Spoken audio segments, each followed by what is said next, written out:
Alright, what we have here is a vintage Panasonic Omnivision IV VHS top-load VCR with power supply and TV tuner. Completely separate. This supplies power to this, I believe. You got the cable here that goes to the TV. This is where your antenna or cable will be hooked up into. You got this power cable here. This connects to the back of this. Here's another cable here. This, I assume, gets connected to that. You got two ports here on the back of this. It weighs a ton, so I'm trying to do with one hand. This is the power supply, model PV2100, serial A9SA60422. Power supply unit, model number PVA21. 120 volts, 60 hertz, 0.73 amps, 70 watts. Matushita, I forget how it's pronounced. But they're the ones that made VHS. They're the first ones to make VHS. UHF antenna, VHF, in and out. Plus this extra cable here. Got controls on the top here for timer and clock, time of day, auto stop, auto start, BRT and dim for bright, AFT off on, timer record off or on. Got your TV or VCR here, power switch on off, VFD display or LCD, whatever it is. Tuner knobs with your fine tuning controls there. This is the VCR unit itself. I'll get to the portable part in a minute, because this can function without this. But this requires a battery to make it do so. I'll show you that. I don't have the battery, and I don't know if I can even get one. We got the buttons. You got a dew light for being out in the field. So it's supposed to moisture. The dew light comes on until you tell you to stop using it. Eject, rewind, stop, fast forward, play, record, audio dub, pause, tape counter, memory off or on, speed, SP or LP. So 2 or 4 hours. They didn't have EP yet. On or off, and this is your battery indicator. Handle. There'd probably also be a strap here at one time to carry it over your shoulder. So this would probably be used out in the field for like a news reporter or field reporter. You'll have your video camera hooked up to it. Got a button on each side here, which I assume they're like strap release. This was an eBay find. This thing weighs a damn ton. This is for your camera input here. This is camera. Get your microphone input, earphone output. Selector, tuner, line, camera, tracking. Let's flip it around to the back of the unit. This is where the pin goes. That connector here. I don't know if it's any good, it's somewhat broken. I've snapped it back together. That connects to here. You got your audio in and out, video in and out, red and black instead of red and white,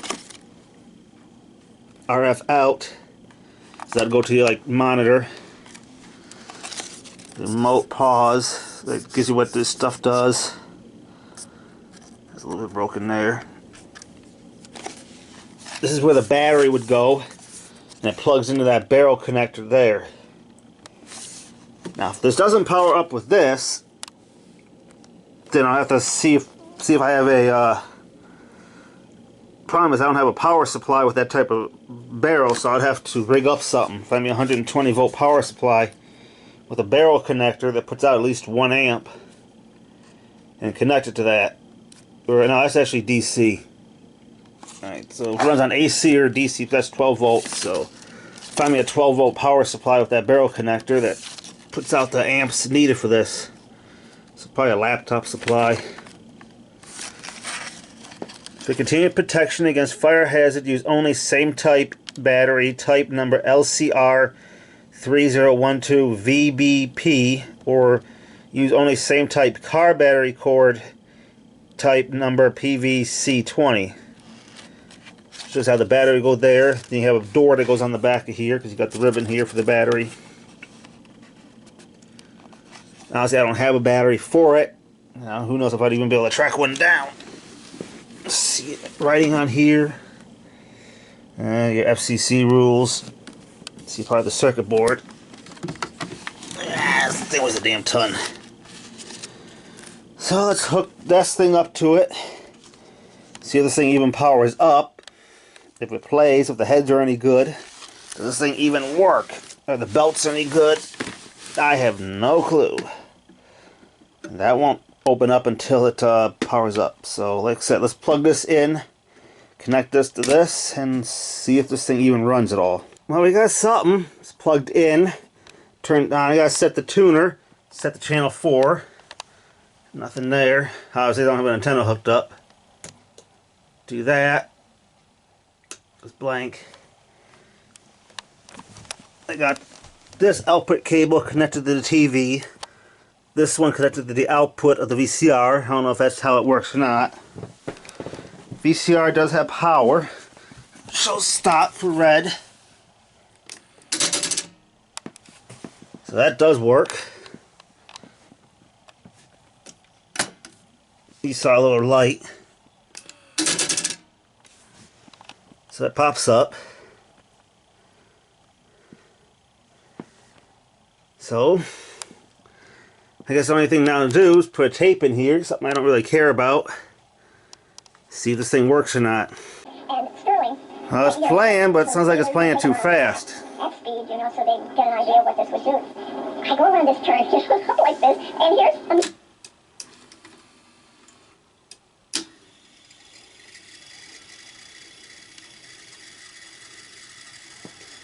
and it can't play and play at the same time. Watch how this thing operates. You hit play. And with him, Dick Brooks in car number 08. It'll be Richard Brooks starting in the 8th position from Porterville, California. Moving to 9th position today, the Silver Fox, David Pearson of Spartanburg, South Carolina. It'll be Pearson in car number 21. He's won this race and one of the most dramatic finishes in history. Can he do it again today? David Pearson in car number 21 starts inside. Yeah, you can tell it sounds like it's playing way too fast. The sensation of yesterday's sportsman race. This kid was behind 2 cars as they flew up inches away at 190 miles per hour. Then he had a tire cut down. He finally wound up 6. But Mark Dale Earnhardt in car number 2 starting 10th as a rookie to watch in this race. The 11th position is the I don't know if there's a speed adjustment. Alright, stop that for a second. Well, it works. Somewhat. It plays, got an image. So yeah. Connected that up to the output. Set that to VTR. Plays on the TV, but playing way too fast. I don't know if it's just a worn out tape. I have to try recording with this and see what happens, but again, watch how this thing operates when I hit play.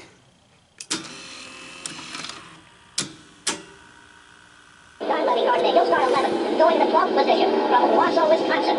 Dave Parker, she'll be driving car number 02, a car he has entered and prepared himself. And then in the 13th starting position, the all-time champion name in Daytona, 5 times the winner of this event, Richard Petty in an Oldsmobile car number 43. In that same row with him, in the 14th position, is Harry Gant, another rookie who qualified very well with car number 12 out of Taylorsville, North Carolina. And here is the rest of the field, 41 strong, as they go up on the banking for the first time behind the pace car. The field for the Daytona 500 is sprinkled this year with a host of rookie drivers. Underneath to see Dale Earnhardt did extremely well in this race. He's done some fantastic jobs this week in other races. Row 8, Buddy Arrington from Martinsville, Virginia. And from Bellingham, Massachusetts, Jeff Bodine. Row 9 is Bruce Hill out of Topeka, Kansas. And Louisiana, Skip Matting. In row 1 is row 10 is the young Texan, Terry LaBounty. And beside him is another Alabama driver, Neil Bonnet, who won the LA Times 500 a year back. Then in row number... That's not me speeding up the video. I didn't speed up the video. That thing's playing way too fast. Or it just doesn't like this tape. So, let's see. Let me find another tape and test it, just to make sure it's not a fluke with that tape. Sealed metal tube containing a piston and hydraulic fluid. When the fluid is pumped in through a valve at one end of the ram, the piston moves out with tremendous force. If the fluid is then pumped in the other end, the piston moves back the opposite way. Each hydraulic ram is connected to a control lever, which opens and closes the valves. And the whole system is then linked to a tank of hydraulic fluid and a pump, which is driven by an engine. Most excavators, bulldozers and cranes are controlled by hydraulics. And the Chaos crew think they're just what the doctor ordered for their mighty muncher. John's looted the army truck for the rest of their hydraulic equipment. They got a control box, the pump. I'm thinking this thing doesn't know how to play in EP mode, because all these tapes I think were recorded in EP or something like that, and it probably doesn't know how to do that. So that's why it's playing way too fast.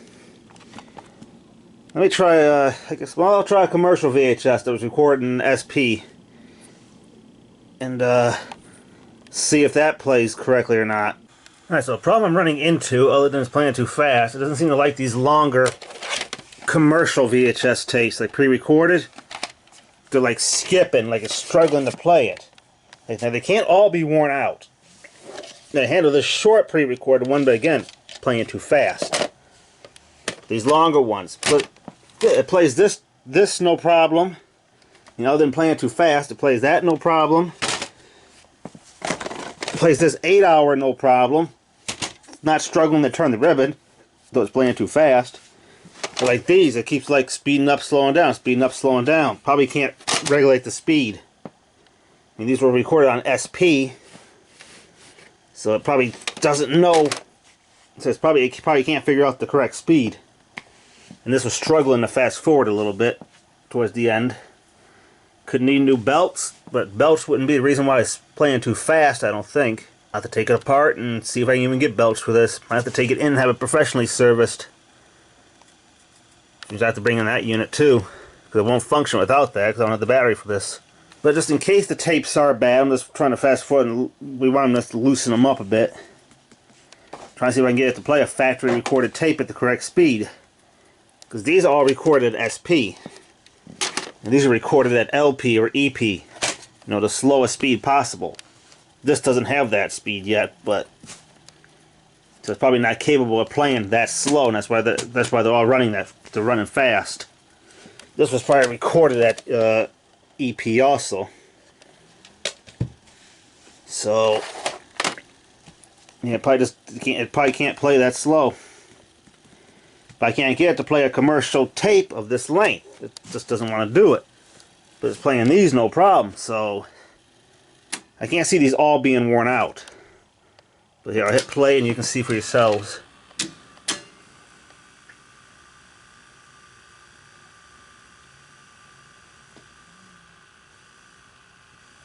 See how it's speeding up and slowing down there? As soon as the ribbon gets on it.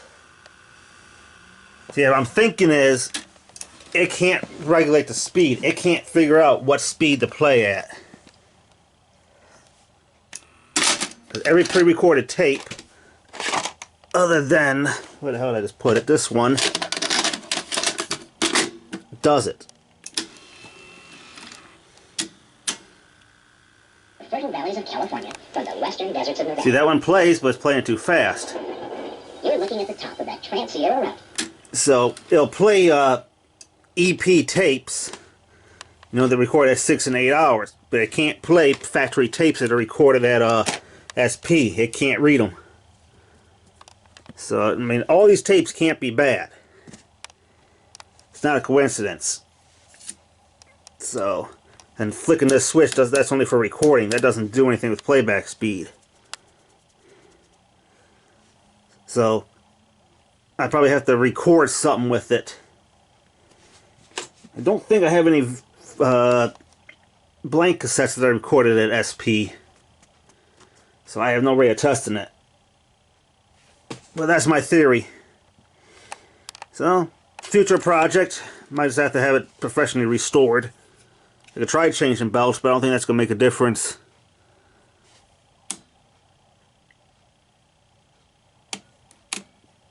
That on and off only works with power. Rewind it.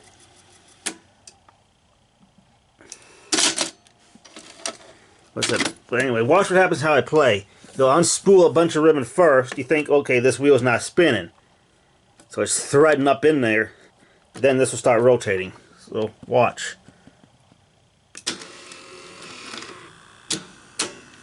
Click, click, and then that starts rotating. So it's got some solenoids in here. I just took off some extra slack. So, there you have it. It's got some issues. Doesn't like playing factory pre-recorded tapes at SP speed, so this probably has a different sensor or something. So it's probably not made. Though you think it'd be made for home use too, given how you standalone TV tuner. You know, it's not built in. So I don't know. Maybe I'll monkey around with it, see what I can come up with. Maybe I'll try and replace the belts. See if that does anything. But I'll do it on this one for now.